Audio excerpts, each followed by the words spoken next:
depois de uma grande investigadora portuguesa, um extraordinário escritor português. Em Teu Ventre é a mais recente obra de José Luís Peixoto, editada pela Quetzal. Em Teu Ventre retrata as aparições de Nossa Senhora a 3 crianças entre maio e outubro de 1917. Os 3 pastorinhos de Fátima, como são mais comumente conhecidos.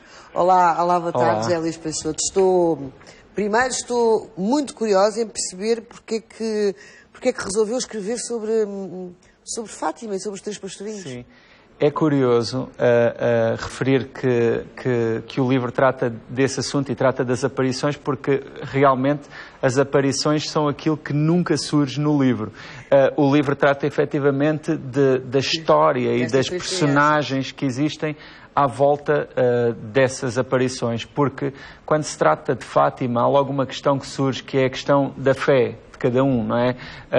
De um lado, aqueles que acreditam nas aparições, do outro, aqueles que são céticos ou aqueles que não acreditam abertamente. E essa questão é uma questão que não tem lugar nas páginas deste livro, porque o livro trata exatamente de aspectos históricos e inequívocos, ou suficientemente inequívocos naquilo que envolve essa questão. E depois também traz outras questões, eventualmente literárias e que têm a ver com a natureza humana e que transcendem esse tema, como é o caso da maternidade, que é aqui tratada através de diversas mães, sendo naturalmente uma delas a própria Virgem Maria, também não é um símbolo, não é, da maternidade. Nesse sentido é um livro muito no feminino, não é? Exatamente. Muito virado para o universo feminino. Sem dúvida. Tentou entrar nesse universo. Sim, aliás, de uma forma completamente aberta e sem o estigma que muitas vezes existe sobre aquela literatura e sobre aqueles livros que tratam os temas femininos, porque os temas femininos são tão dignos como outros quaisquer, embora muitas vezes haja um certo preconceito em relação a esses livros que são um pouco colocados assim à margem como sendo livros de mulheres, o que é um estigma que eu muito sinceramente desprezo. Mas neste caso... Tem a ver com a sensibilidade da sua escrita e da sua forma de olhar o mundo também, não é? Mas neste caso aqui trata-se de um livro de mães e de filhas, por isso é um livro realmente que tem esse aspecto feminino muito marcado, porque esta maternidade é uma maternidade vista sobretudo do lado das filhas, não é? Na relação que existe entre mãe e filha, que acredito que na maior parte dos casos traz especificidades e será diferente. A sua literatura, a sua forma de escrever é indescritível. Só lendo é que se pode sentir e perceber. E não é esse o meu objetivo aqui consigo, porque senão começava aqui a ler o seu livro, que é para as pessoas perceberem.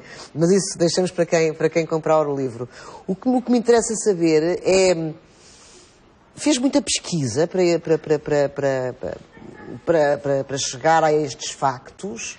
A pesquisa no âmbito da escrita de ficção pode ser perigosa e pode ser quase um poço em que se cai sem fundo, porque qualquer tema, seja o tema das aparições em 1917 ou qualquer outro, tem uma quantidade de fontes e tem uma quantidade de versões muito ampla e virtualmente infinita. E por isso eu acabei eventualmente a contraditória, não é? Sim, tem aqui qualquer coisa no início do livro que fala precisamente sobre isso. No final tem aqui as fontes que utilizei. Porque eu acabei por me cingir aqui a fontes muito concretas, que são as memórias da irmã Lúcia, que são, não é, a narração direta da vidente de Fátima, não é? E também um outro livro que é aceito pela Igreja Católica e que relata também a profundidade deste tema, que se chama Era uma Senhora Mais Brilhante do que o Sol, pelo Padre João de Marchi, que é um livro muito conhecido sobre este tema. E eu fiquei pelos dados que são referidos nesses livros e tentei segui-los com rigor. Todas as personagens que são referidas no livro existem e têm estes nomes, tiveram estes nomes, não é? A grande parte dos episódios retratados no livro também aconteceram desta forma. Mas depois todo o pormenor, todo todo o cenário, tudo aquilo que descreve. E depois há a minha interpretação também, é a sua interpretação, é a sua ficção. E nesta coisa, por acaso, gostei desta citação que colocou logo no início do seu livro, Sim. de Alain Badiou, no século: nada pode atestar que o real é real, senão o sistema de ficção no qual ele desempenhará o papel de real. Exatamente. Há sempre ficção no real, não é? Sim, e dizer que há sempre ficção no real é também dizer que há sempre ficção na nossa memória, não é? E que a memória é algo que deve ser também considerado nessa perspectiva. Construímos a nossa própria narrativa, como agora se diz, não é? Exatamente, e no fundo aqui trata-se de uma memória histórica que diz-nos muito respeito enquanto portugueses. E essa é a resposta à primeira questão que fez e que na altura deixei sem resposta, que é: porquê escolher este tema? Porque é um tema que efetivamente é muito difícil de tratar. Para mim, o grande desafio foi tratá-lo de uma forma que pudesse evitar algumas armadilhas que o próprio tema eventualmente coloca e conseguir chegar Fugiu às armadilhas da fé. Sim, porque não era interessante para mim... Não era a questão da fé que lhe interessava desenvolver? Porque a fé não me parece interessante sequer colocá-la em causa, não é? A fé é um assunto individual e é um assunto que depende da consciência de cada um e que depende da experiência de cada um. É um homem de fé? A primeira frase do livro é: tudo começa pela esperança, e a esperança é um sinónimo de fé. E eu, ao longo do livro, digo uma coisa em que acredito profundamente, que é: sem esperança não há vida. E esse aspecto é um aspecto que, a meu ver, justifica bastante, não é? Porque, efetivamente, cada um terá a sua fé. E muitas vezes, para nós, julgar a fé dos outros é fácil. Mas eu sinto que ter essa compreensão, ou utilizar aquela palavra batida, essa tolerância, é um sinal também de humanidade. E é um sinal de que queremos compreender o outro, apesar das diferenças que ele tem em relação a nós.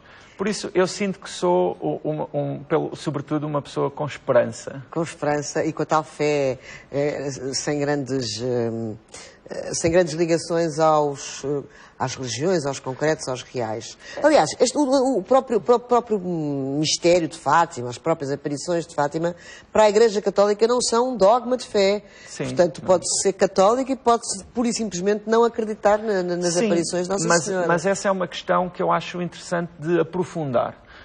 E daí também ter escrito este livro. Porque sinto que esta história é uma história que a maioria das pessoas tem um conhecimento sobre ela muito superficial e que todos têm a ganhar com um conhecimento mais profundo dessa história, para efetivamente tomarem terem uma opinião mais profunda e mais consolidada.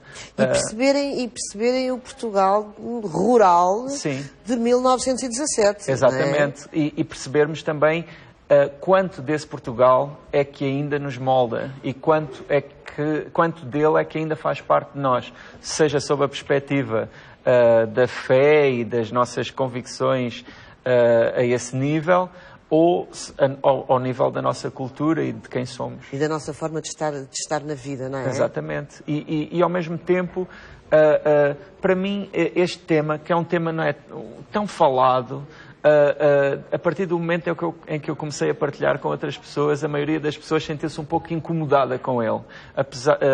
Eu sei que partilha muitas vezes e trabalha muitas vezes as redes sociais e entra muito em conversa e em contacto com os com os seus seguidores, eu sou uma delas e percebo claramente que faz isso de uma forma extraordinária, também, não só no Facebook, mas no Instagram, sim, tira fotografias maravilhosas, conseguiu fazer coisas fabulosas na Coreia do Norte e vai conseguir, vai tirando ideias, construindo também os seus livros nesta interação com os seus leitores? Sim, porque faz parte da minha vida, não é? Essas áreas elas permeiam a minha vida, não retiro um tempo da minha vida para essa interação.